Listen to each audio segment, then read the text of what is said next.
Wabarakatuh. Alhamdulillahi haqqa hamdi wassalatu wassalamu ala rasulih wa ala alihi wa sahbihi. Asyhadu an la ilaha illallah wahdah la syarikalah wa asyhadu anna Muhammadan abduhu wa rasuluh la nabiyya ba'dah. Amma ba'd.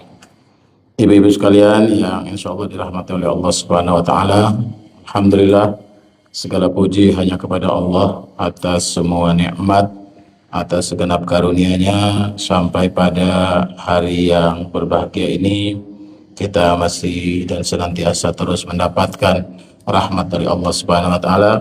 Mudah-mudahan kita semua senantiasa dalam kondisi beriman, terus bersyukur agar bertambah terus keimanan dan keyakinan kita dengan Allah Subhanahu wa taala, dan menjadikan itu menjadi kekuatan buat kita untuk menghadapi tantangan hidup dan kehidupan kita yang dari hari ke hari, dari waktu ke waktu, dari saat ke saat senantiasa ada tantangan yang terus berbeda. Semakin besar ujiannya, itu artinya semakin mengokohkan dan menguatkan kita untuk naik level. Karena Allah Subhanahu wa taala menyatakan, hasiban nasu ayyatraku ayyaqulu amanna wa hum la yuftanun. Apakah manusia dibiarkan mengatakan amanna, kami beriman, wa hum la yuftanun, sedangkan mereka tidak diuji?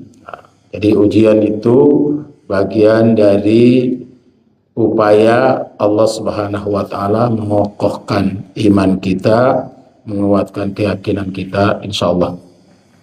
Salawat dan salam kita doakan semoga Allah sampaikan selalu buat Nabi kita Muhammad sallallahu alaihi wasallam, Rasulul Azim, Nabi yang mulia yang telah diutus oleh Allah membawa ajaran yang hak, ajaran Islam, ajaran yang sempurna dan paripurna, ajaran yang utuh dan lengkap. Mudah-mudahan kita semua istiqomah dalam ittiba, dalam mencontoh teladani beliau, sehingga berhak memperoleh apa yang dijanjikan oleh Allah, khususnya berupa cinta dan ampunan dari Allah Subhanahu wa taala. Amin ya rabbal alamin. Ibu-ibu sekalian yang dirahmati oleh Allah, mohon maaf saya tadi salah bawa laptopnya laptop jadul, jadi nggak nyambung ini. Ya Bapak ya. Hari ini kita mau bahas ada. Bukan, ininya ke laptopnya. Ininya gede. Ini yang modern. Ini yang zaman bahala. Atau ada laptop?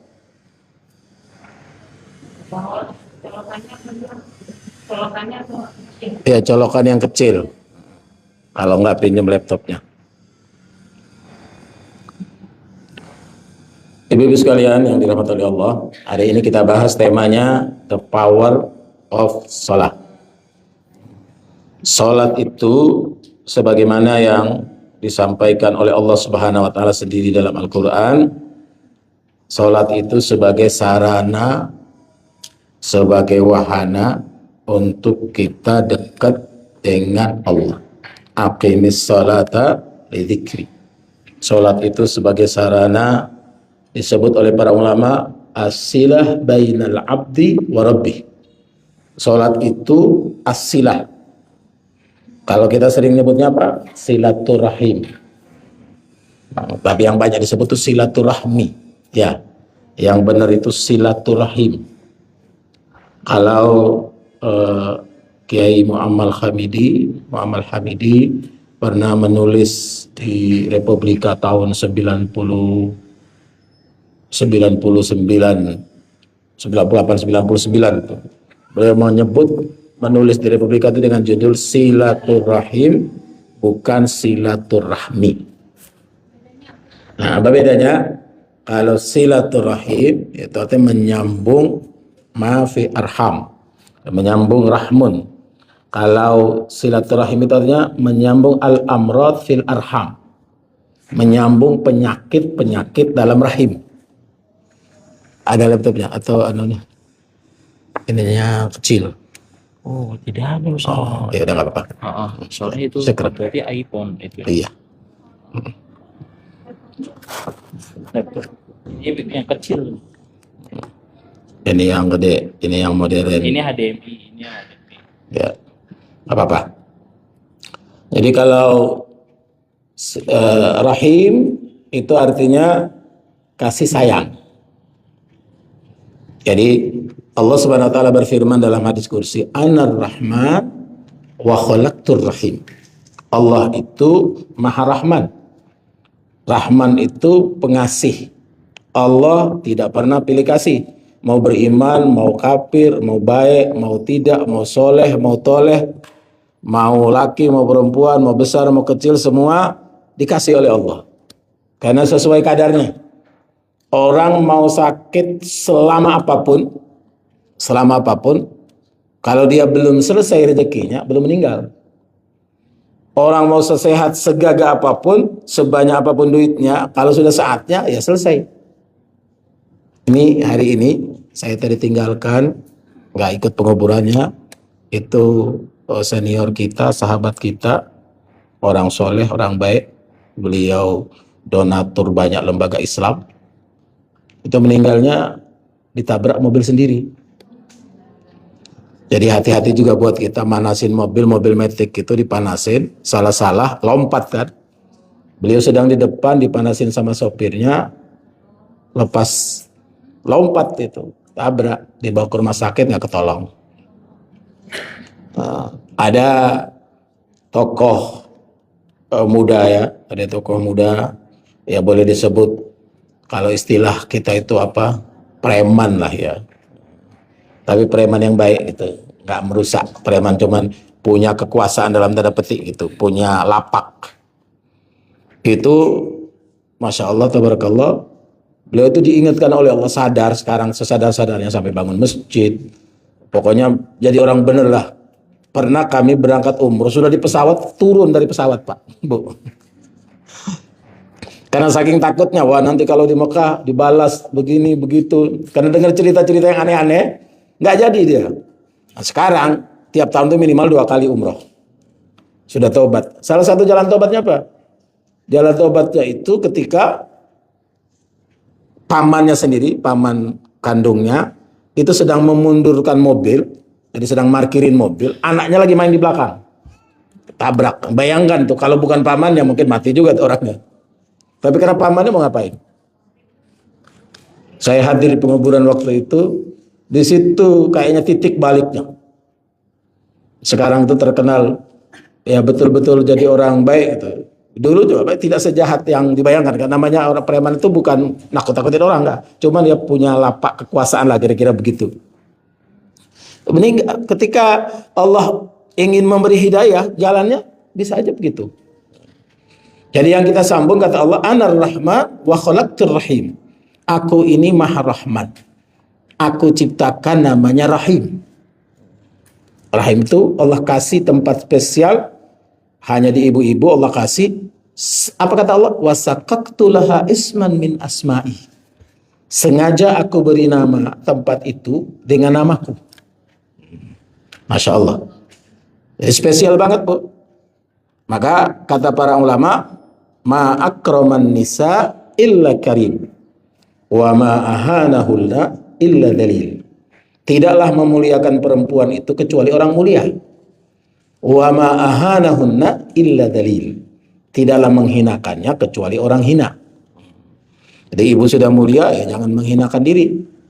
Karena banyak sekarang medianya, sarananya, wasilahnya, alatnya. Orang udah bagus-bagus pakai hijab, bahkan pakai cadar, tapi yang diposting joget terus. Pengen tampil, pengen eksis, tapi salah jalan. Kan banyak yang begitu. Itu artinya, ya kita masih bersyukur karena dia masih pakai hijab. Tapi dalam konteks kebaikan yang lebih besar, ya nggak bisa. Nggak apa-apa lah, dia belum jilbab, yang penting sholat. Iya, ketika dia diajak dari awal. Kalau sudah di tengah jalan, nggak bisa begitu.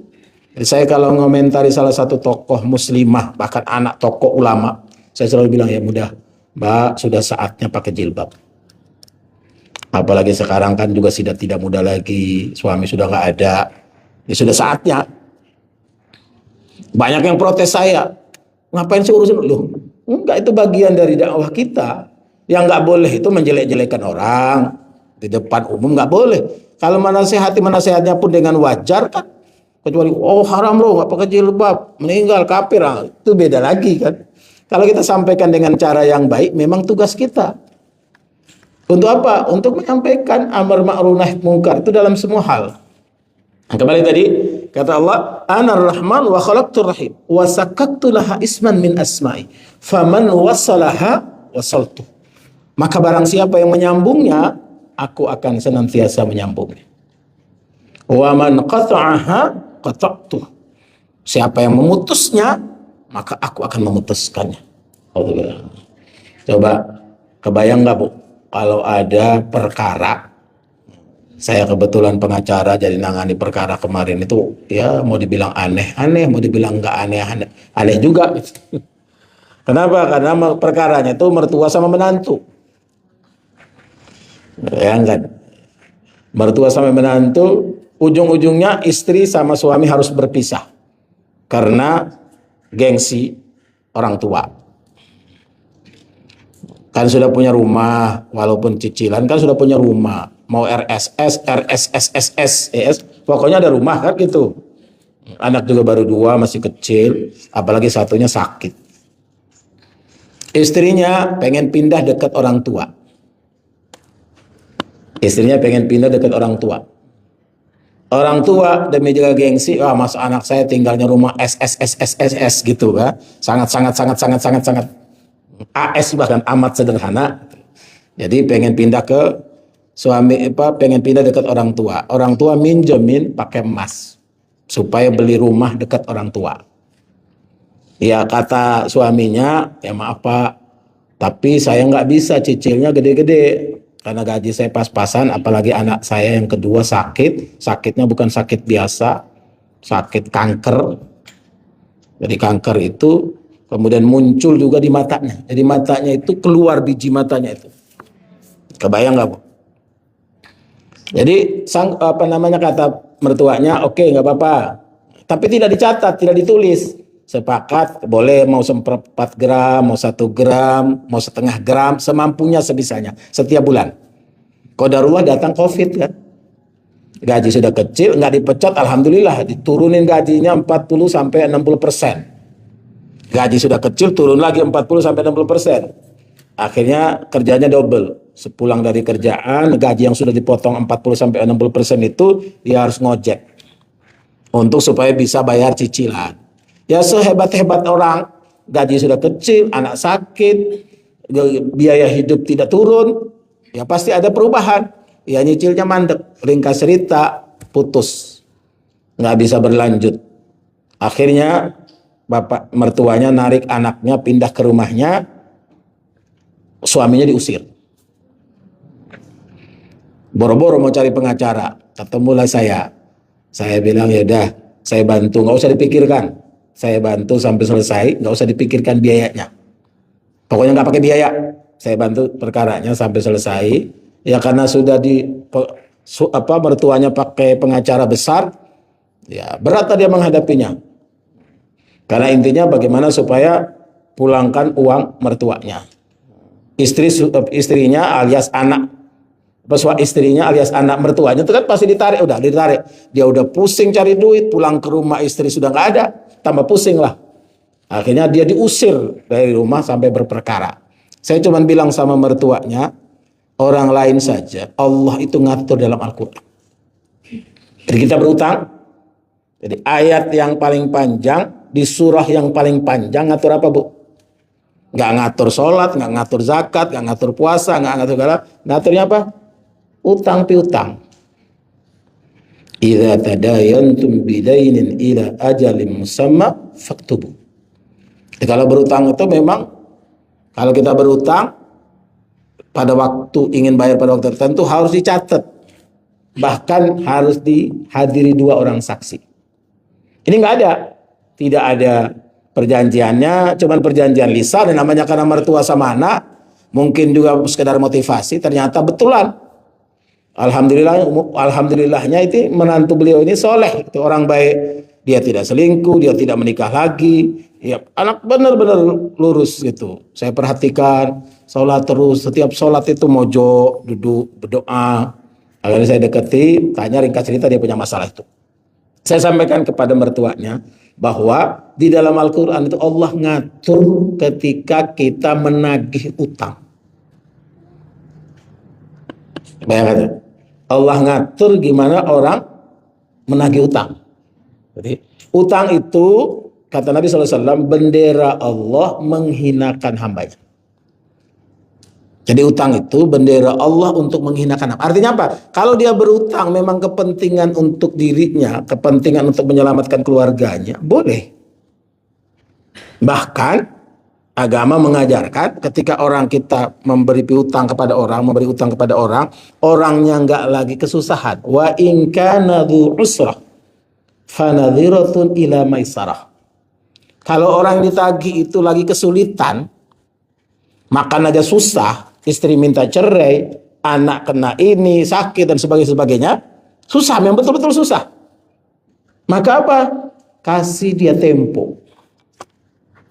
Wa in kana dzu usra fanadhiratun ila maisarah. Maka kasih dia tempo sampai dia sanggup. Ternyata nggak bisa juga. Ujungnya tuh, masya Allah. Apa ayatnya? Fa anta saddaqu khairul lakum. Jadi utang itu bisa diubah jadi sedekah. Kita udah nagih-nagih udah capek, memang kadang nggak bisa. Beda kalau orang punya gayanya memang tidak mau bayar utang. Dia sanggup bayar, tapi karena memang nggak mau. Berutang itu memang udah jadi gaya hidup, nggak mau bayar, itu beda lagi. Jadi kalau betul-betul nggak sanggup, maka kita yang memberi piutang itu boleh bersedekah. Jadi ubah niatnya. Yang tadinya diutangin jadinya sedekah aja. Berat Ustadz, banyak. Gaji suami saya sekian bulan itu misalnya. Berat, ya udah. Maka nagihnya nanti di akhirat. Daripada dilepas juga nggak ikhlas, ya nanti nagihnya di akhirat. Bisa jadi apa? Pengurang dosa kita. Jadi pahala, nggak jadi pahalanya udah banyak, jadi pengurang dosa. Sudah habis juga, maka dosa kita diambil. Jadi jangan pernah khawatir, kalau namanya utang pasti terbayarkan. Apalagi kalau kita yang memberi utang, yakin pasti terbayarkan. Jadi kalau kita pas lagi butuh-butuh banget, insya Allah datang. Ada orang dicari lama sekali dicari, nggak nongol-nongol, nggak muncul-muncul. Pas lagi kita butuh-butuhnya, tiba-tiba, maaf ya Ustadz, maaf ya Bu, ini baru sedikit ya, hutang saya sekian, saya baru bayar sekian, Masya Allah. Ada saja jalan dikasih oleh Allah. Maka prinsipnya apa? Menjaga kekuatan itu. Sholat itu dihadirkan oleh Allah sebagai ibadah, as-silah bainal abdi wa rabbih. Sebagai penyambung antara seorang hamba dengan Tuhannya. Jadi rugi betul kita yang punya penyambung spesial ini, punya koneksi hebat ini, tidak bisa kita manfaatkan dengan benar. Tidak bisa dimanfaatkan dengan maksimal. Habis sholat tapi merasa nggak ada apa-apa. Terugi banget itu. Sampai ada ulama mengatakan, sholat itu, ketika kita sholat itu kita merasa bahwa sholat kita diterima apa enggak, sholat kita ini benar apa enggak, sholat kita ikhlas apa tidak, itu langsung kerasa. Begitu, Assalamualaikum warahmatullahi, Assalamualaikum warahmatullahi, itu plong. Ada ketersambungan. Kenapa? Karena kita harus nyambung kepada Allah yang maha segala-galanya. Allah yang maha memiliki, Allah yang maha menguasai, Allah yang maha mengatur, Allah yang maha memenuhi kebutuhan kita. Jadi jangan sampai selesai sholat tuh kita kayak ya nggak ada rasa apa-apa gitu. Bahkan naudzubillah kalau menyesal. Tuh benar-benar gimana ya? Sementara memang sholat disediakan oleh Allah untuk itu. Semua ibadah itu perintahnya turun, diwahyukan, dibawa oleh malaikat. Satu-satunya amalan yang dijemput langsung oleh Rasulullah SAW, sholat. Secara spesifik, as-salawatul maktubah, sholat yang disyariatkan, sholat yang diwajibkan 5 waktu. Kalau yang lain, perintah ada juga sholat. Misalnya qiyamul lail, sholat tengah malam. Sebelum ada perintah sholat 5 waktu, ada sholat malam. Sholat malam itu Allah perintahkan. Ya ayyuhal muzammil, qumil laila illa qalila nisfahu aw inqus minhu qalila aw zid alaihi warattilil qur'ana tartila. Jadi kalau orang betul-betul mendalami agama itu, ya kalau dia nggak qiyamul lail, kalau mau ceramah itu kayaknya berat gitu. Karena mau ide itu gak keluar-keluar, omongan itu tersendat-sendat. Kenapa? Karena memang ada yang terputus. Orang yang sudah biasa nyambung itu tiba-tiba merasa bahwa ada beban yang berat sekali, itu sholat ya. Sholat ya. Dia lupa sholat dia. Baik. Kenapa? Karena inilah saran yang paling efektif. Yang disebut as-silah bainal abdi wa rabbih. Penyambung spesial antara seorang hamba dengan Tuhan. Maka Allah sebutkan inna salata kanat 'alal mu'minin kitaban mawquta. Sesungguhnya salat itu dispesialkan, diwajibkan, disyariatkan buat orang beriman itu kitaban mawquta, yang ditentukan waktunya, yang diatur. Yang sekarang kita terima pokoknya 5 waktu itu. Bayangkan, spesial sekali. Fasabbih bihamdi rabbika min tulu'is syams wa ghurubiha wa min atrafal lail. Jadi ada yang mengatakan kan, enggak ada tuh perintah sholat dalam Al-Quran itu ditentukan waktunya, itu ada sholat zuhur, asar, maghrib, isya, itu enggak ada katanya. Dia bacanya baca terjemahan, yang enggak dapat lah. Dia enggak betul-betul ngaji. Allah sebut waktunya, bahkan Allah mengatakan inna sholata kanat 'alal mu'minin kitaban mawquta. Sesungguhnya sholat itu disyariatkan, diwajibkan bagi orang beriman kitaban mawquta, ditentukan waktunya. Maka para ulama mengatakan kenapa subuh itu cuma 2 rakaat? Ya kan? Harusnya kan subuh 17 rakaat gitu loh. Zuhur 1 rakaat. Atau enggak usah lah. Antara zuhur asar aja 1 rakaat gitu. Karena lagi sibuk. Justru karena Allah tahu betul kita sibuk, keluar tenaga, menguras perasaan, menguras emosi, bahkan menguras air mata, makanya dikasih lebih banyak. Subuh lebih sedikit, subuh cukup 2 rakaat. Bahkan ketika orang melakukan 2 rakaat qobliyah subuh, rakaat al-fajri khairum minad dunya wa ma fiha. 2 rakaat sebelum subuh itu lebih baik dulu. Semakin pagi kita bangun, semakin berpeluang memperoleh keberkahan yang didoakan bukan oleh ustadz, ajengan, ulama, kiai, tuan guru, habib, apa lagi? Syekh. Tapi didoakan oleh siapa? Didoakan oleh Rasulullah sallallahu alaihi wasallam. Dan doa itu berlaku sampai hari kiamat. Maka kita nggak boleh pelit jadi orang. Dari pagi udah doakan oleh Rasulullah. Apa doanya? Allahumma barik lana fi marzaqta. Oh, itu doa makan. Allahumma barik li ummati fi bukuriha. Ya Allah, berkahi umatku sejak awal pagi. Jadi semakin pagi kita bangun, semakin berpeluang memperoleh keberkahan yang didoakan oleh Rasulullah sallallahu alaihi wasallam. Maka nggak boleh jadi orang pelit, medit, bakhil, sampili karyang.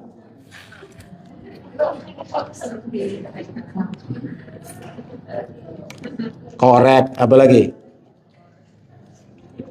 Apa bahasa Sundanya pelit? Apa, Bu? Hah? Korek. Masya Allah. Adalah orang yang tidak pernah mendoakan orang lain. Kan kita dari pagi udah dapat. Makanya doa yang paling sederhana, yang paling pendek, yang jarang kita amalkan. Kalau nggak salah saya pernah sampaikan. Apa itu? Barakallahu fiik. Karena ada yang salah, dipikir kalau perempuan tuh diganti kaknya jadi ki. Jadi barakillah katanya. Tetap barakallah fiik, belakangnya yang beda. Kalau laki-laki fika, perempuan fiki. Nah, supaya aman bacanya disukunkan, di stop. Barakallahu fiik. Jawabnya wa fiik barakallah. Kebayang nggak, Bu? Kalau kita ketemu saling mendoakan. Suami istri saling mendoakan, orang tua anak saling mendoakan, mertua menantu saling mendoakan, sama-sama besan saling mendoakan. Aman nggak negara? Aman banget.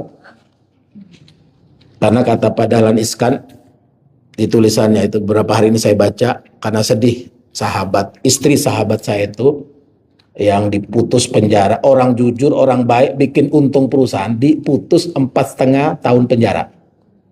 Alhamdulillah nggak sampai 3 hari presiden langsung rehabilitasi. Suaminya tokoh, namanya Ibu Ira. Saya merinding Bu, itu orang pinter, orang profesional hebat, kerjanya di Amerika, diminta pulang ngurusin bisnis kita, negeri kita, sukses, berhasil, bawa untung. Diputus penjara. Bayangkan. 3 hakim, 1 tuh nggak mau. 1 bilang ini nggak bener, kalau di penjara ini nggak bener. Orangnya bener kok, bawa untung malah. Tapi kenapa dia beli? Kenapa nggak beli kapalnya aja kata begitu kan? Kok belinya perusahaan? Iya, kalau beli kapal, kapalnya rusak, wassalam. Kali beli perusahaan, kapalnya rusak, masih ada kapal yang lain kan? Dan itu untungnya nggak sedikit. Bayangkan, orang yang jelas-jelas rugi aja masih selamat sampai sekarang. Di antaranya itu kan, sudah pernah naik belum, Pak?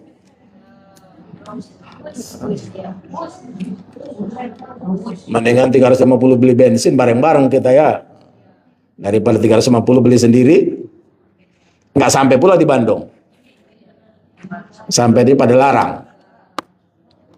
Ya, itu aja masih aman-aman aja. Kenapa ini yang benar malah direcokin? Alhamdulillahnya. Jadi ternyata tidak cukup jadi orang bersih doang. Orang bersih aja banyak musuhnya. Apalagi yang membersihkan. Beliau itu termasuk yang bersih dan membersihkan. Ya, kita doakan supaya presiden kita, menteri keuangan kita, dan orang-orang yang diberi urusan lebih oleh Allah itu supaya orangnya bersih dan membersihkan. Ya gampang tuh. Ya salah satu menjaganya di sholat. Salah satu menjaganya di sholat. Kenapa? Kata Allah, inna sholata tanha anil fahsya wal munkar. Sesungguhnya sholat itu mencegah anil fahsya. Fahsya itu, fahisha itu dosa, kesalahan, perbuatan tidak benar yang nggak kelihatan. Kadang-kadang dari pikiran doang, bayangan doang. Kalau sudah sampai diketik, itu sudah bukan fasa lagi tuh. Kalau sudah sampai diketik, sudah sampai di share, sudah sampai keluar dari mulut, itu sudah mungkar, sudah ingkar terhadap apa yang diberikan. Maka sholat dijaga betul, diatur sedemikian rupa. Coba perhatikan bacaan sholat itu, Allahu Akbar, luar biasa Bu. Padahal sholat kita nggak baca apa-apa pun dengan takbir saja. Kenapa? Bacaan sholat itu kan sunnah. Yang rukun bacaan itu tidak termasuk yang kita baca di ruku, tidak baca di sujud. Ya kan? Tuh, rukun bacaan dari rukun sholat itu, baik rukun qauli maupun rukun fi'li atau rukun qalbi, itu nggak semuanya. Kita ruku, cuman ruku tok, tidak sempat baca subhana rabbil azim atau subhana rabbil azim wa bihamdi atau subhanakallahumma rabbana wa bihamdika allahumma ighfirli atau subuhun kudusun rabbuna wa rabbul malaikatu. Enggak baca itu pun asal rukunya bener, tumaknina sah. Ibu baca rukunya 30 kali tapi enggak tumaknina, rukunya enggak tepat, enggak sah. Maaf. Contoh kan, ketika ruku ya, ini kadang-kadang kan, apalagi sholat tarawih Bu, bentar lagi ya. Begitu, Allah subhanahu. Belum sampai nih, sudah bangun lagi. Walaupun bacaan 10 kali, 100 kali pun nggak sah. Kenapa? Karena yang rukun itu rukunya, bukan bacaan rukunya. Yang bikin tenang kita tuh ketika ruku nyampe, tenang, sudah tenang. Kata Ummu Aisyah, kalau air dituangkan itu nggak gerak airnya lagi, saking ratanya. Gimana mau airnya nggak gerak kalau begini rukuknya? Saat teko-tekonya tumpah. Kan? Jadi ketika udah tenang dulu. Sudah tenang, baru baca. Mau baca sekali, mau baca 3 kali, terserah. Begitu pula, Sami Allah liman hamidah. Sudah sampai sana, tenang, berdiri, baru baca. Sehingga kita merasakan nikmatnya luar biasa. Semua gerakan sholat, mulai dari takbir, muftatahatum bitakbir, wa muhtatamutum bitaslim, yang dibuka dari takbir, ditutup dengan salam, itu mengokohkan bukan hanya spiritual kita, pikiran kita, perasaan kita, bahkan sampai kepada tubuh kita, raga kita. Jadi sholat itu betul-betul memberikan kita power, memberikan kita energi, memberikan kita kekuatan. Sampai-sampai dalam Al-Quran apa kata Allah? La'allaka tarda. Sholat itu membuat kita nyaman, membuat kita lega, membuat kita ridho, membuat kita merasakan kenikmatan. Hah? Iya, pasti. Karena Allah sampaikan, la'allaka tarda. Dalam surat Toha itu. Karena ya orang munafik sholat juga kan. Innal munafiqina yukhadi'una Allah wa huwa khadi'uhum idza qamu ila sholati qamu kusala yura'una an-nasa wa la yadhkuruna Allah illa qalila. Sesungguhnya orang munafik itu juga sholat. Sholatnya gimana? Idza qamu ila sholat qamu kusala. Ketika dia berdiri sholat, sholatnya males-malesan. Allah Akbar. Allah. Makanya nggak kebayang tuh ada orang sholat 23 rakaat tapi 7 menit. Gimana itu ya? Ada yang komentari saya ketika di satu grup itu mengatakan, Anda aja yang belum paham, nggak tahu caranya. Iya deh. Daripada Bapak marah-marah, ya aja lah. Yang penting tugas kita menyampaikan. Kita sholat. Makanya saya kalau terawih itu, apalagi terawih ya, diminta imam tuh saya mesti izin dulu betul. Bener Pak, bener saya imam nih. Ya minimal 40 menit loh Pak. 8 rakaat itu minimal 40 menit Pak. Bukan soal panjang ayat, tenang sholatnya. Ayatnya mungkin pendek-pendek aja, 1-2 ayat aja. Tapi tenang. Daripada kita sholat kayak panjang rakaatnya tapi kayak dikejar anjing. La ilaha illallah. Gimana mau menikmati? Gimana mau sempurna? Gimana mau tumaknina? Karena ternyata apa kata Quran? Ketika Allah menggambarkan tentang khusyuk itu, ya Allah wasta'inu bis sabri was salah wa innaha lakabiratun illa 'alal khashi'in. Minta tolonglah sama Allah dengan sabar dan sholat. Ini kan sholat kekuatan, sabar kekuatan. Wa innaha lakabiratun, ini sungguh berat, benar-benar nggak ringan. Illa 'alal khashi'in, kecuali orang-orang yang khusyuk. Apa itu khusyuk? Nggak dengar dari pertama sampai akhir. Itu mah bukan khusyuk, maaf, itu mah budek.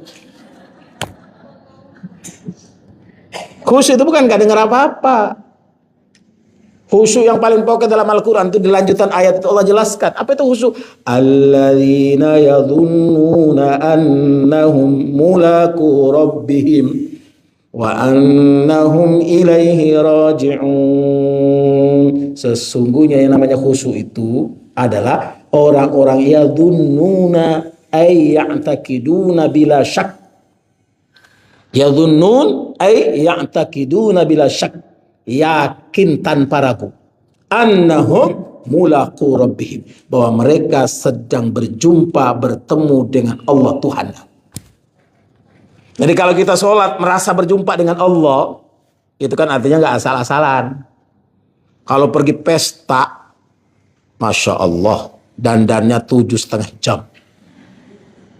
Apalagi ya Allah, kalau ibu-ibu Arab itu Bu, nggak usah Arab yang di Arab, Arab yang di sini, bukan Arab maklum, Arab yang Arab itu. Masya Allah. Itu kalau pesta, Bu, itu jam 6 pagi sudah janjian sama salonnya. Pestanya nanti jam 2, itu jam setengah 6 pagi, bahkan setengah 5 subuh itu sudah janjian sama salonnya. Wah, segala macam dirias kan. Belum rias bulu mata, rias alis, pipi, tebal tipisnya, bedak, skincare-nya bagaimana. Wah, diatur sampai rupa. Sampai sholat pun ya ada yang menjamak gitu. Masih mending gitu. Sampai nggak mau sholat, kenapa? Waduh, hilang nanti Ustadz, kata. Lebih khawatir hilang skincare-nya daripada hilang rahmat. Tapi itu, Bu, giliran sholat, ya Allah, daster sudah, kalau masih mending sudah tambelan, Bu. Sobeknya nggak keurus, tinggal pakai mukena. Iya kan Allah Maha tahu, Ustaz. Iya, Allah Maha tahu, tapi Allah nyuruh juga kita kan. Khudhu zinatakum inda kulli masjid wa kulu washrabu wa la tusrifu innallaha la yuhibbul musrifin. Pakailah pakaianmu yang indah, yang elok, nggak mesti baru, yang pantas. Inda kulli masjid ay inda kulli salat. Setiap masuk masjid atau setiap sholat. Itu jelas tafsirnya tuh, setiap masuk masjid atau setiap sholat. Kulu washrabu, makan minum, wala tusrifu, jangan berlebih-lebihan. Makanya orang kalau habis makan jengkol, kata Nabi, kan Nabi nyebutnya kan bawang. Bawang itu nggak seberapa baunya. Jengkol, pas takbir Allahu Akbar, sebelahnya langsung tutup hidung. Jadi bukan nggak boleh, tapi makan yang supaya jangan ke bawah. Maka sekarang di masjid-masjid itu sekarang ada parfum. Ibu sudah pernah belum ke Masjid Pemuda tuh, yang di Sukabumi itu? Nanti sekali-sekali wisata ke sana, Bu, lihat, Masya Allah, itu anak muda semua yang ngelola, luar biasa. Apalagi pergi ke Nurul Falah di Jawa Tengah itu, apalagi pergi ke Masjid Joko Karian di Jogja, Masya Allah, masjid yang mensejahterakan jamaahnya. Jadi bukan hanya jamaah yang mensejahterakan masjidnya, karena jamaah sudah mensejahterakan masjid mensejahterakan jamaahnya. Sampai punya hotel, Masya Allah. Insya Allah ini. Saya tadi kenapa agak telat? Karena 2 kali muter, karena bangunannya baru ya. Jadi agak pangling tadi. Saya sudah 2 kali lewat di sini tadi. Ada pangling tadi, kan saya muter 2 kali tadi. Iya. Karena pangling gitu. Ternyata Masjid Al-Muhajirin mereformasi dan menghias diri. Karena sebentar lagi Ramadan ya.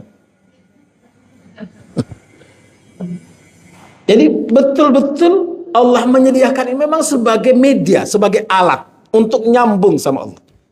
Maka kenikmatan yang dirasakan oleh Rasulullah di peristiwa Isra Mi'raj itu diabadikan dalam sholat, supaya kita juga ikut menikmati. Maka coba perhatikan ayat Isra Mi'raj itu. Subhanalladzi asra bi'abdihi laila.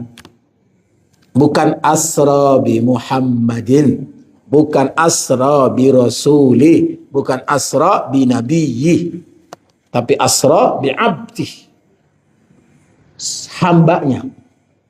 Apa artinya? Peluang kita sebagai hamba Allah dapat juga nikmat itu, walaupun tidak senikmat Rasulullah pastinya. Karena Rasulullah merasakan nikmat Isra Mi'raj. Kata Syekh Abdul Qadir dalam kitab kecilnya Mi'rajul Rasulillah, apa kata beliau? Andaikan aku yang dimi'rajkan oleh Allah, gak mau turun lagi. Boro-boro mi'raj, Bu. Jadi anggota DPR aja gak mau turun-turun. Presiden gak mau diganti-ganti. Camat, lurah, ya kan?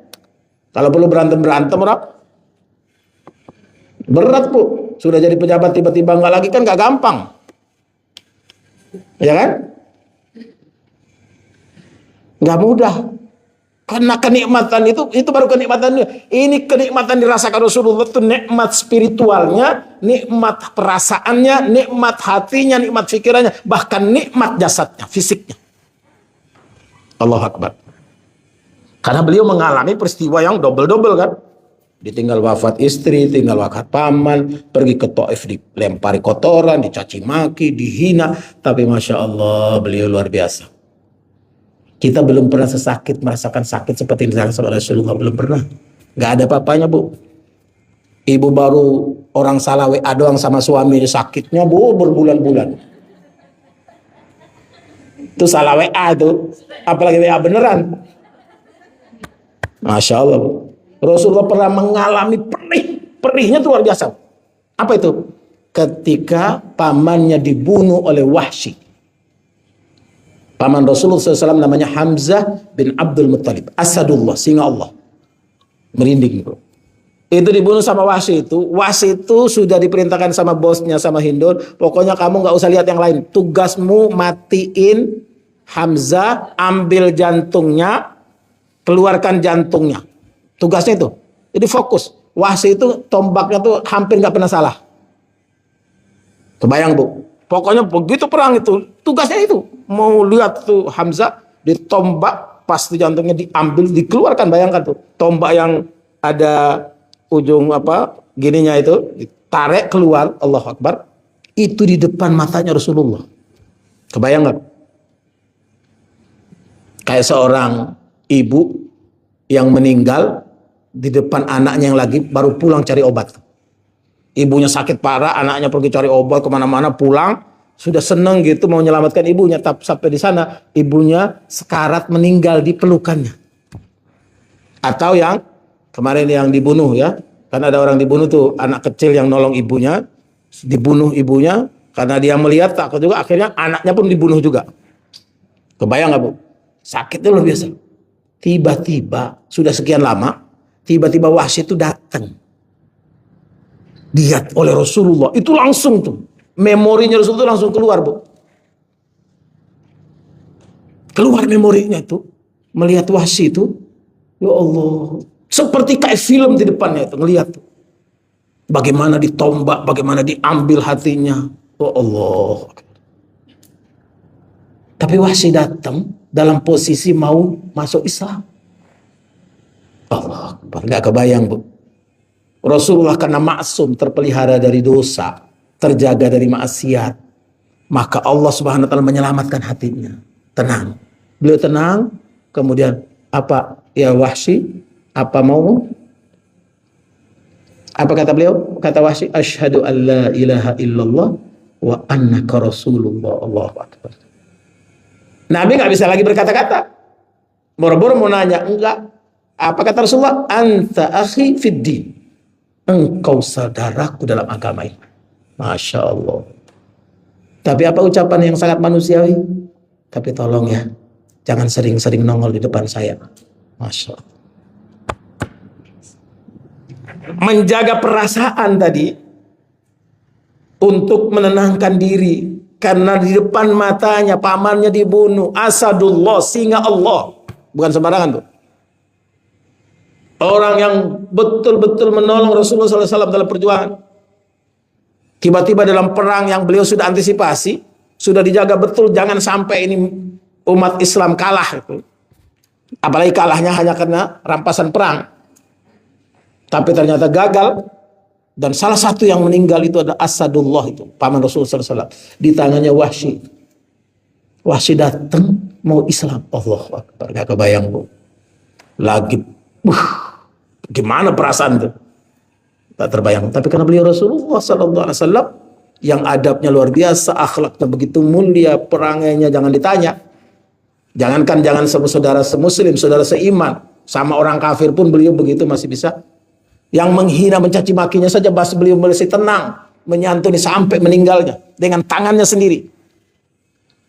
Tiba-tiba datang mengatakan, anta akhi fid din, engkau saudaraku dalam agama. Tapi bifadlik, tolong ya, jangan sering-sering nongol di depan saya. Kenapa? Kalau setiap nongol, itu lagi peristiwa itu diingat. Setiap nongol, peristiwa itu diingat. Akhirnya sahabat bersepakat menugaskan Wahsy ke tempat yang jauh. Supaya jangan sering bertemu Rasulullah. Gak enak juga kan? Dia ada tapi gak bisa ketemu Rasulullah, kan gak enak juga. Begitu langkah. Nah, bayangkan. Kita tuh nggak pernah mungkin mengalami kayak begitu. Sakit itu nggak pernah. Kalaupun sakit ya sakit-sakit biasa aja gitu. Ya sakit-sakit tersinggung, sakit-sakit salah lihat WA, salah masuk WA, atau WA beneran yang diubah. Harusnya tidak, jadinya Adi. Ya gitu-gitu aja lah. Yang perasaannya belum sejauh, seberat apalagi. Maka kembali ke sholat tadi, Allah sediakan. Allah betul-betul hadirkan sarana ini, wahana ini untuk apa? Untuk kita hambanya. Untuk kita sebagai umat Rasulullah Sallallahu Alaihi Wasallam. Sampai-sampai ada kalam hikmah mengatakan apa? Jika engkau ingin berbincang dengan Allah, in turidu an takallama ma Allah falyusalli. Jika mau ngobrol, mau curhat, mau nyampaikan sama Allah, mau ngadu sama Allah, falyusalli. Salatlah. Salatlah. Lagi Allah berat banget ya Allah menghadapi mertua ya Allah. Salat akan memperingat. Ya Allah berat amat ngadapin suami kayak gini amat ya Allah. Mudah-mudahan sampai di sini aja ya Allah, gak usah sampai ke akhirat. Nanti bidadarinya ganti aja yang lain ya Allah. Yang kedua apa kata para ulama? Jika engkau ingin dinasehati oleh Allah, falyaqra'il Qur'an. Jadi kalau mau kita sering dinasehati oleh Allah, ngaji. Saya lupa saya sudah cerita belum sama ibu-ibu 3 tahun yang lalu. 3 tahun yang lalu. 3 tahun yang lalu, 3 Ramadan yang lalu. Saya jumpa dengan orang yang pertama kali kasih saya hadiah umroh sama haji. Itu orang pensiunan Pertamina. Saya ngajar beliau ngaji dari nol. Dari alif tegak berdiri itu bak titiknya 1 tak titik 2 itu. Nggak sama sekali tahu. Beliau ngaji, ngajinya pun nggak di rumah Bu. Karena malu sama anak cucu. Ngajinya di hotel. Hotelnya disewa cuma 2 jam buat ngaji. Jadi 8 kali pertemuan itu saya ngajar beliau. Setelah pulang kuliah, saya baru tamat SMA sampai ngajar beliau berarti 2 bulan berarti ya, 4 kali pertemuan, 8 kali pertemuan. Beliau bawa anak buahnya 1. Ngajinya gitu Bu. Padahal rumahnya mewah. Rumahnya tuh 3.650 meter luasnya. Kalah sama masjid ini berarti ya. Mobilnya 7, anaknya cuma 2, cucunya 3, mobilnya 7 Bu. Masya Allah. Saya ketemu lagi, sudah sekian lama kan, berarti udah kurang lebih puluhan tahun, 20-an tahun, hampir 30 tahun lah. 94. Jadi hampir 30 tahun, sekarang 31 tahun. Begitu ketemu, beliau salaman sama saya, di satu masjid di dekat rumah beliau, saya ceramah subuh, salaman, beliau nanya, ingat gak sama saya Ustaz? Ya Allah, saya ingat Pak Haji, tapi aduh Pak siapa ya? Karena ya namanya orang semakin berumur kan wajahnya berubah ya. Apalagi lama nggak ketemu. Aduh, saya ingat Pak Haji tapi maaf, Pak siapa ya Pak Haji? Disebut namanya, astagfirullah, saya peluk beliau dengan ekspresi senang, gembira, sumringah, tanpa basa-basi. Apa katanya? Alhamdulillah Ustadz, rumah saya kebakar. Saya pura-pura nanya, hah? Kok Alhamdulillah Pak Haji? Ya kan dulu Ustadz ngajarin kalau bisa ngucapin Alhamdulillah lagi musibah kan dibangunin rumah di sorga katanya. Masya Allah. Di beliau ingat betul. Terus begitu menyampaikan yang kedua, itu beda banget ekspresinya. Yang tadi itu kan senang, gembira, kayak nggak ada beban. Bahkan merasa bebannya hilang. Rumah yang tadi 3.650 meter itu sekarang cuman kecil, beliau tinggal sama istri, sama 1 cucu. Jadi hanya bertiga di rumah itu. Anak-anaknya sudah keluar rumah dan cucu yang lain sudah gede-gede. Jadi hanya 1 cucu yang paling kecil di rumah menemani beliau berdua sama istrinya itu. Ekspresi apa katanya? Itu meleleh air matanya. Dari dua matanya itu keluar air mata itu kayak banjir. Apa katanya? Alhamdulillah Ustadz, saya sudah 55 kali khatam Quran. Kalau santri yang bilang biasa aja Bu. 3 hari, 5 hari, 7 hari sekali khatam biasa kan. Ini orang yang baru ngaji, sudah pensiun, baru belajar ngaji. Tiba-tiba bilang sudah 55 kali khatam. Lebih hebat lagi, dari 55 kali, 10 kalinya khatam plus terjemahannya. Seperti yang memang saya dorong beliau, saya motivasi beliau sejak itu. Itu bayangkan, ekspresinya itu luar biasa. Terharu, meleleh air matanya, badannya bergetar. Saya peluk, alhamdulillah Pak Haji. Nikmat apa lagi coba? Nikmat mana lagi yang kita mesti dustakan? Allah kasih betul katanya. Dia bilang, saya betul-betul amalkan dulu Ustadz ngajarin saya betul-betul amalkan. Dibaca itu rutin. Jadi 55 kali itu diprogram supaya bisa khatam. Jadi kalau ngaji Qur'annya sebulan sekali khatam, itu ngaji terjemahnya 3 bulan sekali khatam. Diprogramkan betul. Sampai 10 kali. Beliau bisa baca 10 kali. Jadi merasa betul-betul banyak betul mendapatkan nasihat dari Allah itu ketika baca Quran itu. Walaupun beliau nggak paham betul, tapi karena baca terjemahannya, bahkan saya minta beliau baca tafsirnya. Saya waktu itu minta beliau beli, akhirnya beliau beli 2, buat saya 1, beliau 1. Itu beri tafsir Al-Munir fil Aqidah wa Syari'ah wal Manhaj. Itu tafsir yang ditulis oleh Profesor Dr. Syekh Wahab Az-Zuhaili, rahimahullah rahmatan wasi'ah, orang Syria, ulama modern yang menulis Quran, yang terjemah tafsirnya itu lengkap. Amat termasuk yang sangat lengkap lah untuk di zaman modern ini.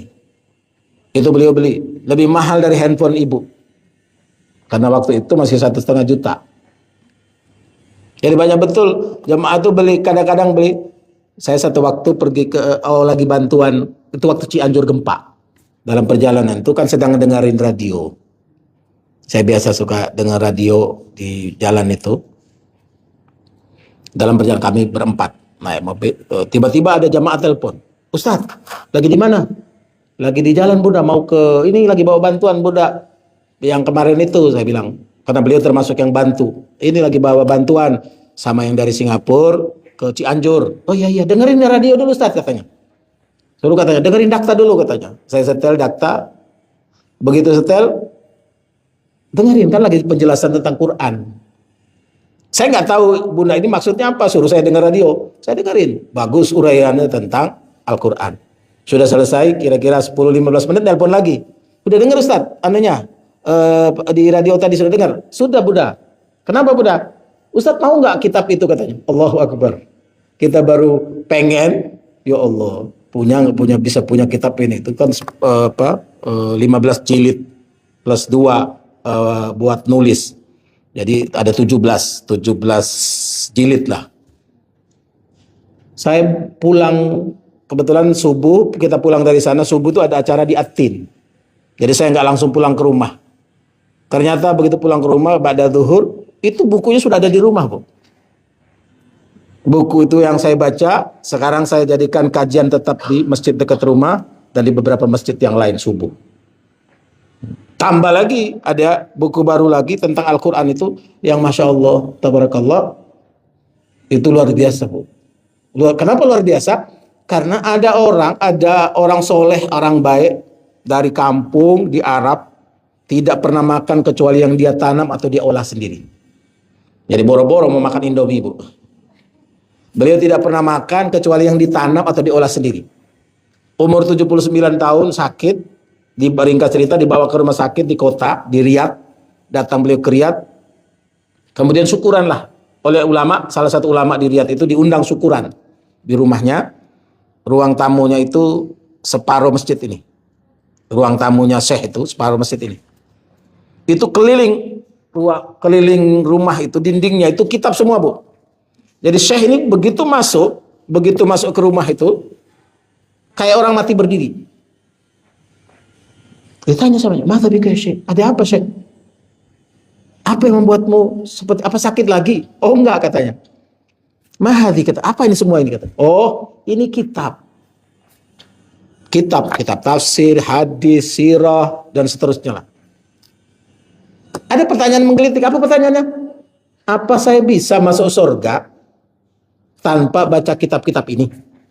Ya Syekh, tuan rumahnya tersenyum lah. Iya tentu ya Syekh, karena yang ditulis ini Nabi, para sahabat yang nggak pernah baca kitab ini, tafsir ini, hadis ini, sirah ini kan tentang mereka nggak pernah baca. Dan mereka amat sangat layak masuk surga. Jadi kita pun demikian. Baru agak lega. Tapi ketika sedang makan siang itu, saya jadi kepikiran. Ya Allah, ini orang baik, orang soleh, orang zuhud, orang jujur. Kepikiran gak bisa masuk surga kalau gak baca kitab ini. Gimana ya orang yang boro-boro mau baca, tahu aja kitab ini enggak gitu. Akhirnya ringkas cerita beliau meramu kitab yang serumah itu, diramu menjadi satu kitab saja. Yang sekarang sudah diterjemahkan dalam bahasa Indonesia dan mau dibagi ke masjid-masjid. Insya Allah mau dibagi masjid gratis. Minimal satu lah. Apa itu? Namanya Al-Quran aplikatif. Jadi Quran tadabbur wa amal. Dalam versi bahasa Arab itu Quran tadabbur wa amal. Al-Quran aplikatif. Itu saya sekarang ngajar di beberapa masjid. Jadi kita baca Quran, kita tahu apa yang kita kerjakan. Misal kita baca Al-Fatihah, Alhamdulillahirabbil alamin, Ar-Rahmanir-Rahim, Malik. Itu ngapain kita dengan ayat itu? Apa yang kita mesti kerjakan? Apa yang kita jaga dari amalan itu? Kalau dulu kita baca, Ibu, saya nggak tahu Ibu baca apa enggak, namanya Samudra Al-Fatihah. Pernah dengar? Pernah ya? Ditulis ulama Minang, namanya Kiai Haji Bey Arifin. Itu buku tebal ini, saya baca masih SD di kampung itu. Itu luar biasa. Buku yang Samudra Al-Fatihah aja luar biasa. Ini lebih dahsyat lagi. Kenapa lebih dahsyat lagi? Karena ngarahin kita ngelakukan apa dengan ayat itu. Mengerjakan apa dengan ayat itu. Masya Allah. Dan kitabnya modern banget. Modern banget. Ibu yang gak bisa baca bahasa Arab, gundul, itu jadi bisa belajar, Bu. Kenapa? Karena ada suaranya. Ibu pakai handphone, tinggal di scan, Ibu dengar sambil lihat kitabnya, dengar bacanya. Keren kan? Itu luar biasa. Jadi semakin meningkat. Apa kata ulama? Pengen dinasihati oleh Allah, rajin-rajin ngaji. Ngaji itu bukan sekedar baca Qur'annya, tapi tahu isinya. Orang jadi penasaran menikmati Quran, jadi semangat ngaji, dekat dengan Quran. Kenapa? Karena dia merasa dapat apa-apa dari Quran. Kalau dia ngaji kemudian gak dapat apa-apa, kosong, melompong, bahkan stres. Naudzubillah. Jangan sampai kejadian sama kita. Bayangkan, apalagi itu diramu dalam sholat. Sholat itu selain bacaan zikir, wirid, doa, adalah bacaan Quran, bahkan menjadi salah satu sunnah yang sangat diperhatikan. Bacaan wajibnya Al-Fatihah, baca surahnya sunnah. Ya kan? Baca Al-Fatihahnya wajib. Sementara Al-Fatihah itu kata para ulama, ya kalau Quran gak diturun cukup aja Al-Fatihah udah. Kalau Quran gak diturunkan. Tapi Al-Quran alhamdulillah diturunkan oleh Allah buat kita. Yang Allah Subhanahu wa taala berikan arahan, bahkan menjadikan apa? As-sab'ul mathani. 7 yang kita ulang terus tiap hari. Karena 17 rakaat kita baca la salata liman lam yaqra bi Fatihatil kitab. Tidak ada salat yang tidak ada Al-Fatihahnya. Maka salat itu minimal bacaan kita dalam salat itu adalah Al-Fatihah. Kita nggak baca surah nggak apa-apa, tapi nggak baca Al-Fatihah, salat kita nggak sah. Kecuali kalau saat jamaah baru ada pendapat yang berbeda. Maka ini betul-betul Allah kasih. Kita belum bahas bacaannya, belum bahas zikirnya.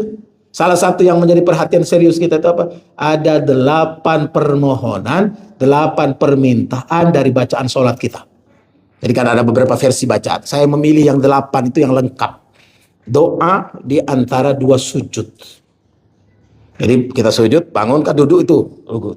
Rabbighfirli warhamni wajburni warfa'ni warzukni wahdini wa'afini wa'fu anni. Sekurang-kurangnya kan Rabbighfirli. Itu diurai saja, Bu. Kita ngaji 7 kali di majelis ini belum selesai, Bu. Dari di masjid di rumah, karena waktu saya gak ada lagi, ya sebulan sekali baru, Bu. Bisanya sebulan sekali.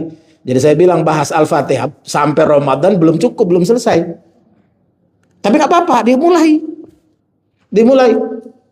Saya nggak lihat ibu-ibu, tapi bapak-bapaknya itu dari awal pengajian itu semua meleleh air matanya. Karena nyesel kenapa baru tahu sekarang. Sementara Al-Fatihah itu dari kita belum bisa baca tulis pun sudah hafal. Tapi kenapa baru tahu? Saya bilang, gak rezekinya yang baru sekarang. Saya pun belum lama dapatnya.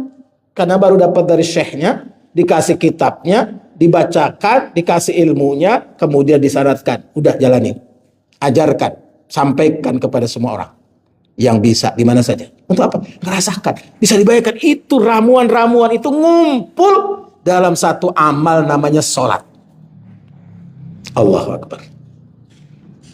Jadi kalau ada orang, saya nggak bayangkan orang, kita udah ingetin, kan asar itu kan paling sangat krusial tuh. Jadi kalau kita meleng sedikit lewat, Bu. Kalau maghrib lewat bisa dijamak, zuhur lewat bisa dijamak. Kalau asar lewat mau jamak sama maghrib nggak bisa. Karena banyak orang tuh masih belum paham. Saya bilang ngapain belajar yang tinggi-tinggi, yang gede-gede, yang hebat-hebat, sementara yang paling pokok, yang membuat kita dekat, akrab sama Allah, Tuhan pencipta, pemberi nikmat kepada kita, memenuhi semua kebutuhan kita, mendengar aduan kita, mendengar keluhan kita cuekin. Terus kita mengharap apa? Orang mau sebaik apapun, kalau dia sama Allah saja yang ngasih dia segala-galanya, dia nggak peduli. Boro-boro kita yang bukanlah ngasih, malah minta kan? Bukannya malah nyenengin, mungkin kadang-kadang recokin. Sementara Allah menyediakan ini betul-betul buat kita. Maka betapa ruginya orang yang dikasih oleh Allah Subhanahu wa taala ini. Maka pantas kalau Allah mengatakan apa? Faman qata'aha qata'tu.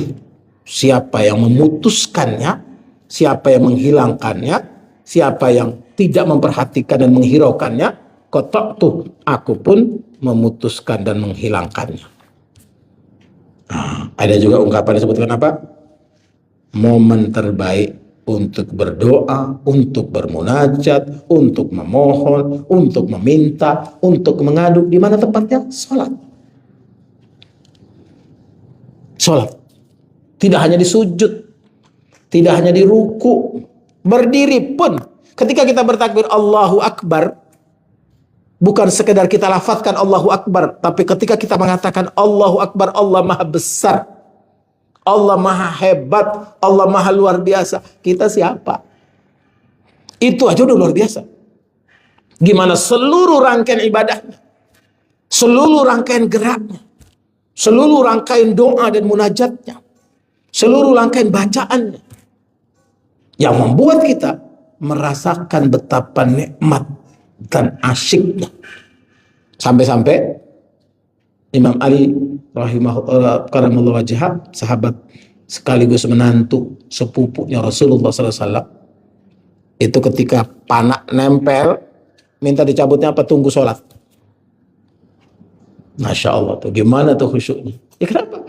Karena merasakan yadhunnuna annahum mulaqu rabbihim wa annahum ilaihi rajiun. Walaupun kita nggak merasa ketemu jumpa dengan Allah, kita merasa bahwa Allah memperhatikan kita, Allah lihat kita, Allah saksikan kita.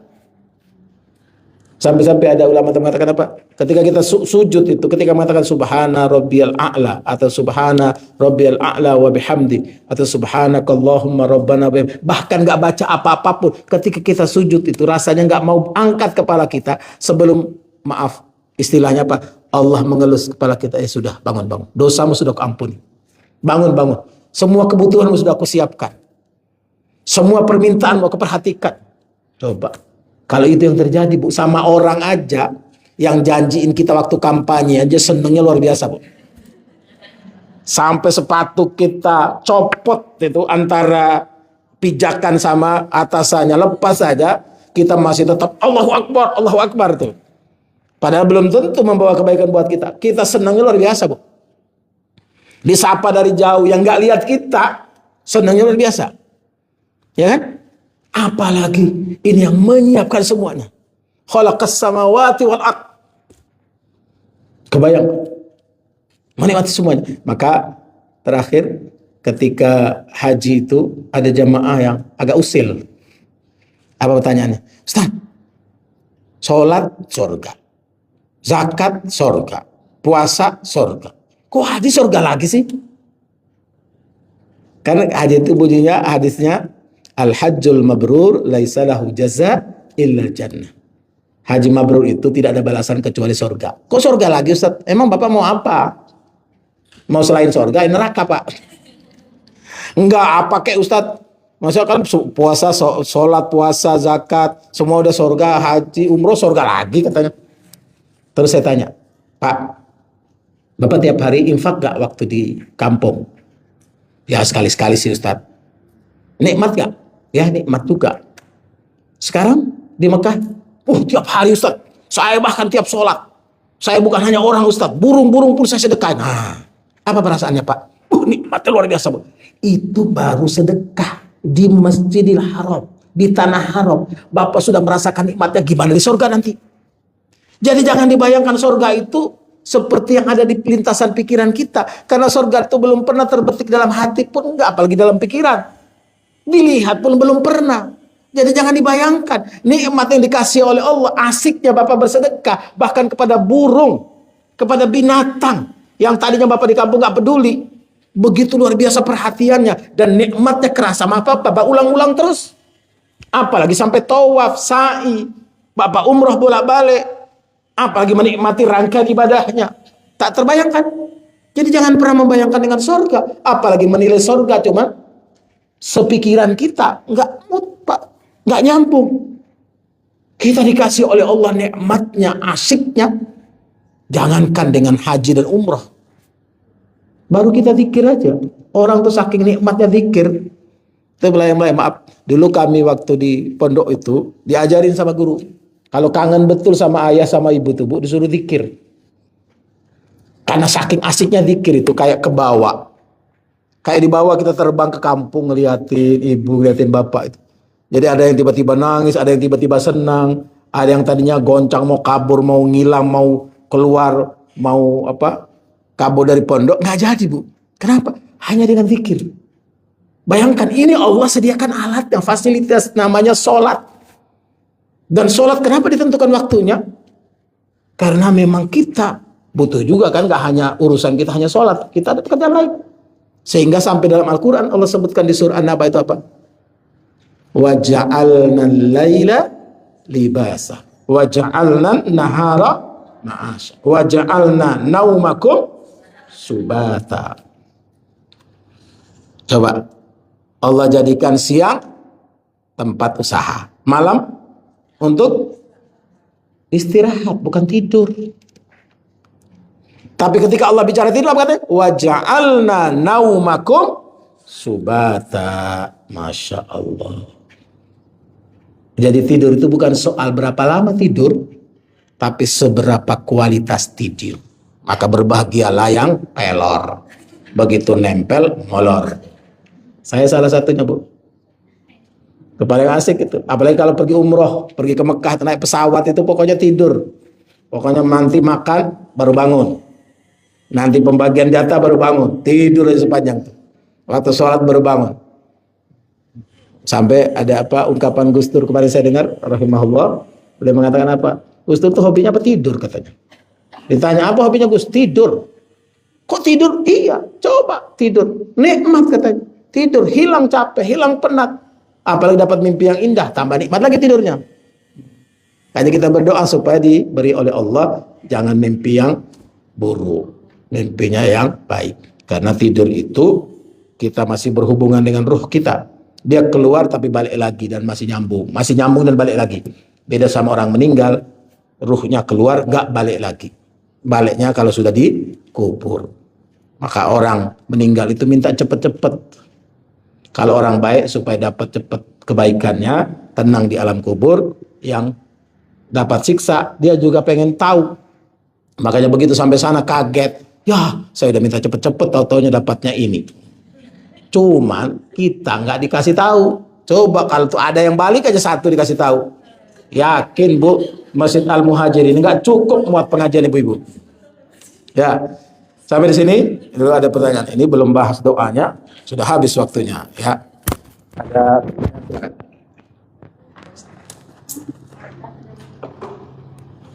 Ya. Ada nggak sih orang yang khusyuk dalam sholat itu 100% bisa dikatakan?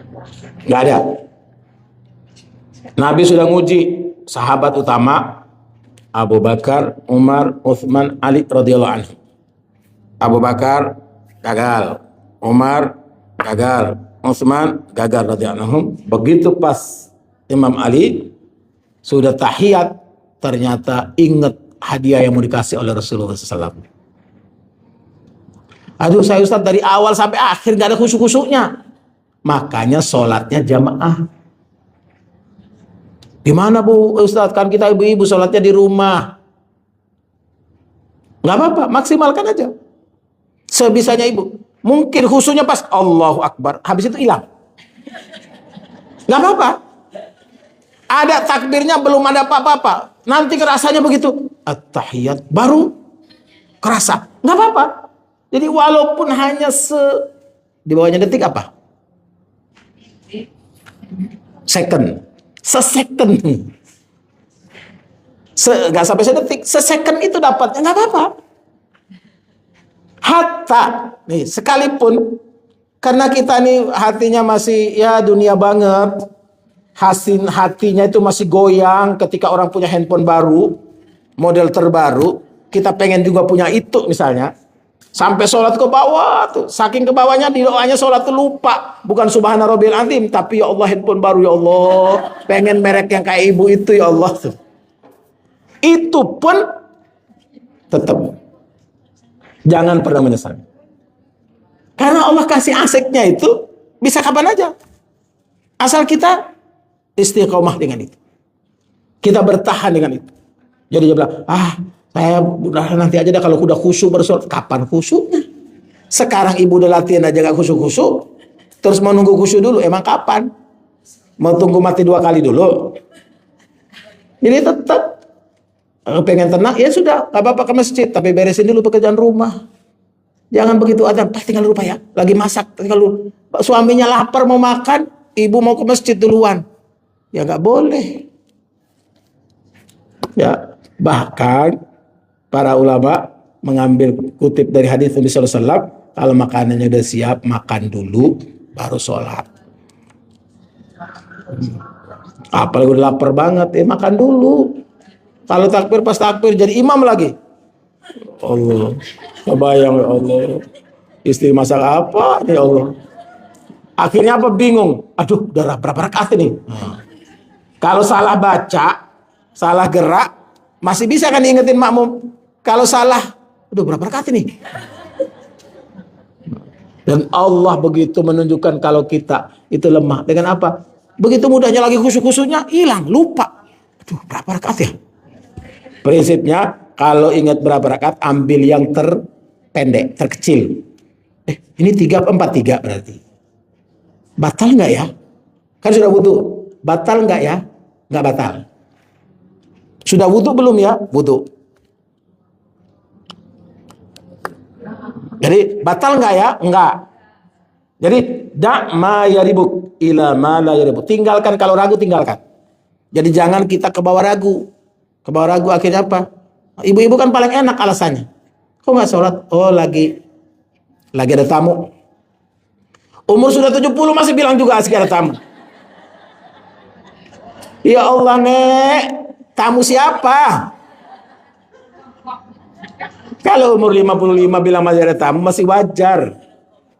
Masih wajar gitu. Ada jamaah kita umur 59, jamaah haji. Beliau minta Ustadz tolong doakan, saya punya anak perempuan Ustadz. Emang berapa umur Bunda? 59 mau 60 Ustadz.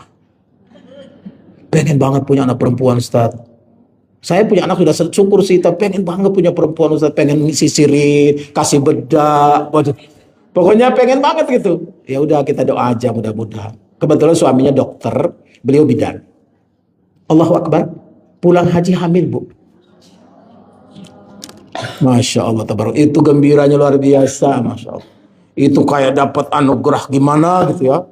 Bayangkan umur 59 tahun baru pengen punya anak perempuan. Beliau sudah haji sebelumnya.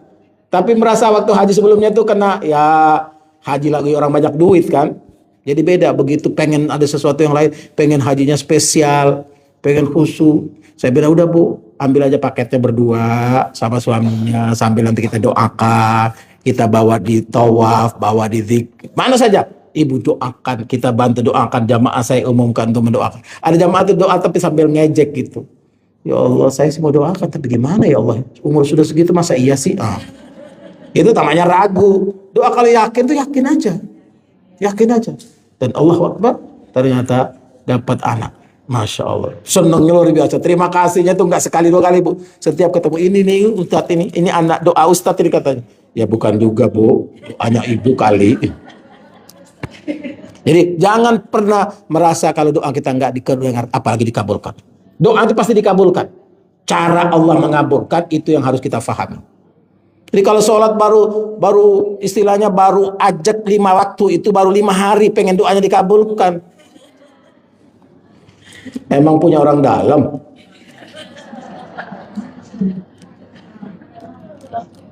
Orang yang sudah bertahun-tahun dari kecil sholatnya nggak pernah tinggal aja, nggak pernah nanya-nanya. Oh ibu dikasih bisa ibadah dengan tenang, itu juga tanda makmur. Saya nggak sholat tapi tenang-tenang aja kata, itu masalah, bukan enak itu. Saya biasa-biasa aja Ustaz, saya nggak sholat, suami saya nggak sholat, tapi rezeki kami lancar-lancar aja. Iya, itu bukan nikmat tapi nikmah, malah petaka nanti. Begitu bapak meninggal, anaknya rebutan, istrinya diusir sama anak-anaknya. Coba, ada orang begitu waktu masih hidup aman-aman aja dia merasakan, begitu meninggal baru sana nggak ada. Ternyata di sana sudah punya bank, ini punya ini sengketa. Innalillahi wa inna ilaihi raji'un. Nggak asik Bu.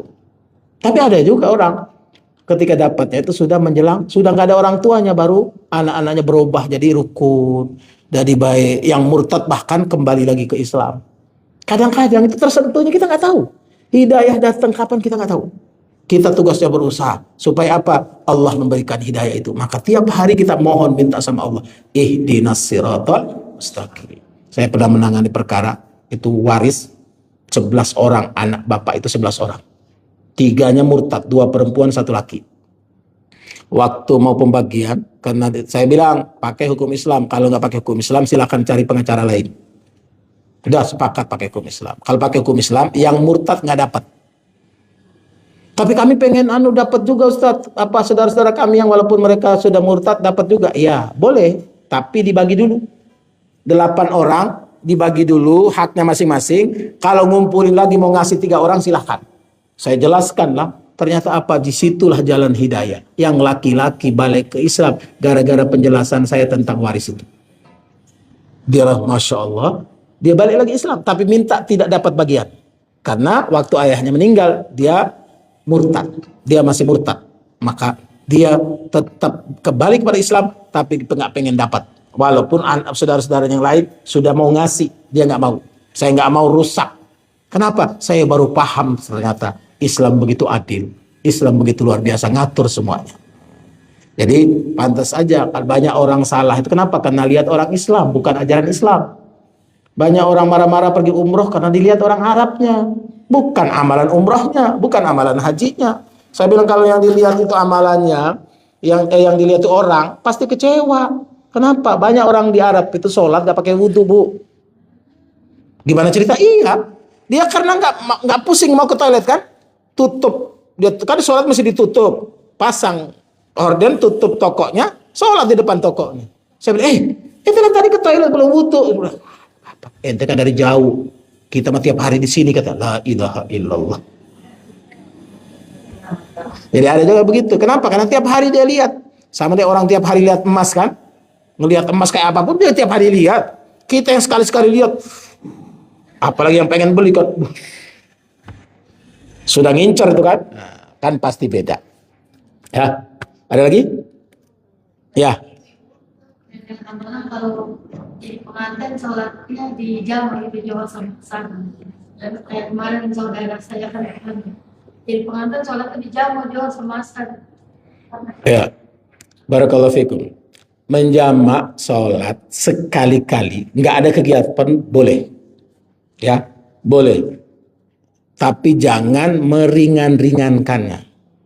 Ya, jadi kalau sekali-sekali tadi boleh. Karena apa tadi? Kenapa ribet? Pakaiannya itu ketat. Kan baju pengantin itu kan nggak mungkin longgar kan? Kecuali yang pengantin syar'i ya. Kalau pengantin yang umum itu kan bajunya ketat. Saking ketatnya itu begitu diangkat, dilepas ini hanya bisa sampai di sini. Sehingga nggak bisa wudhu sempurna. Dia harus buka lagi, ribet.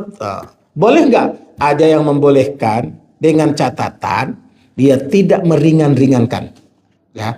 Jadi karena begitu akhirnya nanti dikit-dikit jamak, dikit-dikit jamak. Selain alasan tadi kan, lagi dapat Ustadz, lagi ada tamunya misalnya, lagi dapat Pak, lagi dapat Bu. Orang kan nggak mungkin periksa. Itulah butuh kejujuran. Makanya tadi jangan diringan-ringankan. Ya, kalaupun sekali dia jamak, apalagi di momen itu, karena itu tadi ribet makanya, dia harus menunggu segala macam. Itu namanya ada masyakohnya, ada alasannya. Wallahu a'lam bishawab. Tapi sebaiknya itu tadi, jadi nyusunnya pakainya yang longgaran, yang mudah dibuka. Make upnya juga ketika sholat bisa diberesin. Jadi jangan menyusahkan diri. Ini kan momennya sekali seumur hidup, Bu. Sekali seumur hidup, Pak. Kan gitu, ada yang alasan begitu ya. Iya, sekali seumur hidup itu bukan di dunia ini. Kita ini bukan sekali seumur hidup, hidupnya 2 kali. Hidup yang sekarang ini penuh dengan fata morgana, penuh dengan tipu muslihat. Hidup yang benar itu nanti di akhirat. Setelah mati. Itu yang nggak bisa disembunyikan, nggak bisa dibikin apa, ibaratnya kalau mobilnya mobil tua tapi dikasih mereknya merek mobil mahal. Kan ada tuh mobilnya mobil tua zaman baheula dikasih mereknya Lexus. Padahal mobilnya mobil zaman Belanda. Ngapain desain diri kan? Barakallahu fikum. Ya. Ada lagi Ibu? Itu ada belakang.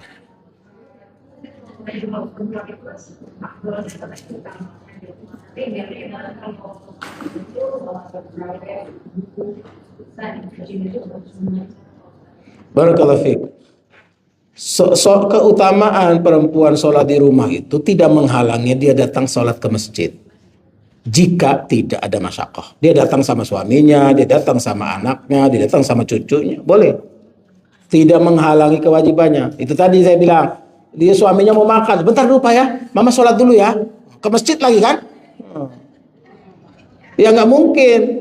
Tapi kalau selesai kewajiban sudah selesai, urusan rumah udah beres, pengen ke masjid, monggo. Tapi tetap diperhatikan tadi, jika ada fitnah, maka lebih baik di rumah. Baik Ibu ya, silakan. Nih saya kasih tugas ibu-ibu ya. Karena salah satu tantangan kemarin kita habis acara IJMI, tantangan kita Bu, tantangan kita tentang rawannya kristenisasi di sekolah-sekolah umum. Lebih parah lagi, hari Jumat. Kok bisa? Iya. Karena hari Jumat itu laki-lakinya sholat, perempuannya nggak ada yang ngurus. Jadi ibu-ibu kalau mau dapat pahala, ya, ibu majelis taklim apa namanya? An-Nisa, mau dapat pahala, pilihlah SMA terdekat dari sekolah, dari masjid kita ini, dari komplek ibu-ibu ini, supaya ngurusin anak-anak kita, anak-anak perempuan khususnya pas hari Jumat itu. Karena ketika laki-lakinya sholat kan mereka nggak keurus. Nah, ibu masuk di situ. Kerja sama sekolahnya, kerja sama wadahnya, atau kan ada persatuan orang tua murid tuh. Manfaatkan supaya ibu bisa ikut membina mereka sekurang-kurangnya. Pertama, ya, memahamkan mereka tentang apa kondisi perempuan. Jadi proses perubahan perempuan itu mulai dari dia mulai tumbuh dewasa. Apalagi SMA kan rata-rata sudah akil balik. Rata-rata kan dia tahu caranya. Jangan sampai dia sampai menikah nggak tahu caranya mandi wajib.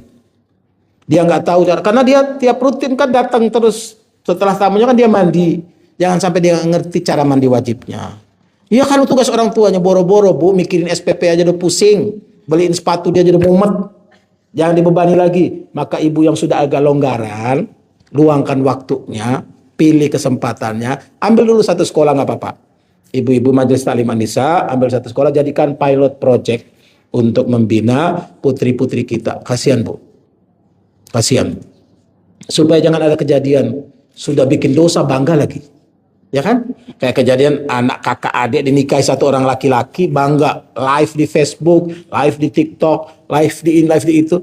Padahal melakukan maksiat namanya. Kenapa maksiat? Karena nggak boleh menikahi, kecuali kalau dia sepupu, boleh aja. Tapi kalau dia kakak adik kandung, nggak boleh. Nggak boleh. Ya, jadi jangan melakukan pembenaran kepada hal-hal yang diboleh hanya karena cari sensasi lah, apalagi naudzubillah. Jadi maka kita bantulah putri-putri kita itu, anak-anak perempuan kita, tentu mereka sudah pada dewasa. Anak SMA ya, apalagi SMP juga. Jadi apalagi SMA. Supaya apa? Mereka juga terbina. Karena itu adalah bagian dari tanggung jawab kita semua. Untuk khawatir. Karena Nabi SAW diingatkan oleh Allah dalam Al-Quran yang otomatis buat kita semua, وَلْيَخْشَى الَّذِينَ لَوْ تَرَكُوا مِنْ خَلْفِهِمْ ذُرِّيَّةً ضِعَافًا خَافُوا عَلَيْهِمْ فَلْيَتَّقُوا اللَّهَ وَلْيَقُولُوا قَوْلًا سَدِيدًا. Hendaklah khawatir kalau meninggalkan generasi kita, generasi yang sakit, generasi yang lemah, generasi yang nggak bisa tahu dirinya sendiri.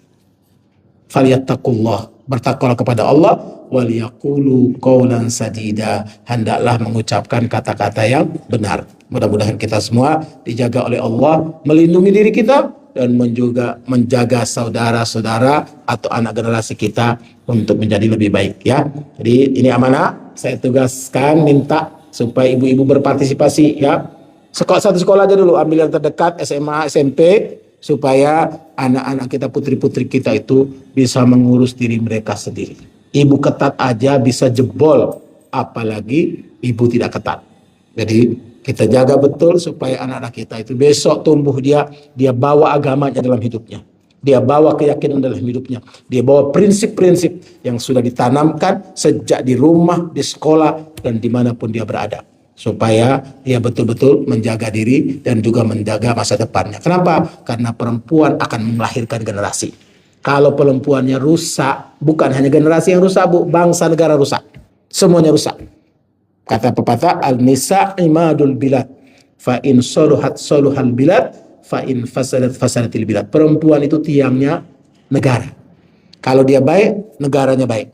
Kalau dia buruk, maka rusaklah negara. Ya, mudah-mudahan kita dibimbing oleh Allah Subhanahu wa taala untuk itu dan mendapatkan apa yang dijanjikan oleh Allah Subhanahu wa taala. Demikian. A'udzubillahi minasyaitonir rajim. Bismillahirrahmanirrahim. Alhamdulillahirabbil alamin. Allahumma shalli ala Muhammad wa ali Muhammad.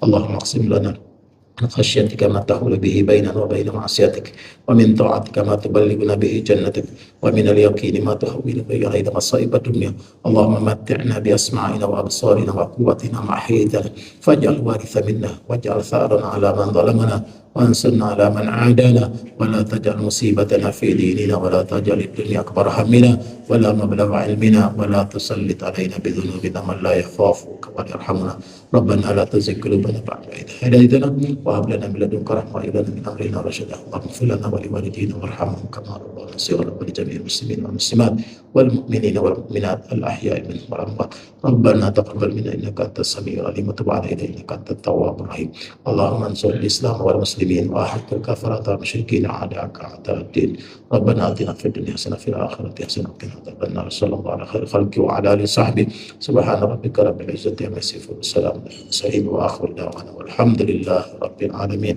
هدانا الله أجمعين نصر من الله فتح قريب وبشر آمين السلام عليكم ورحمة الله وبركاته. Waalaikumsalam warahmatullahi wabarakatuh. Alhamdulillah demikianlah bagian kita pada siang hari ini yang telah disampaikan oleh Ustaz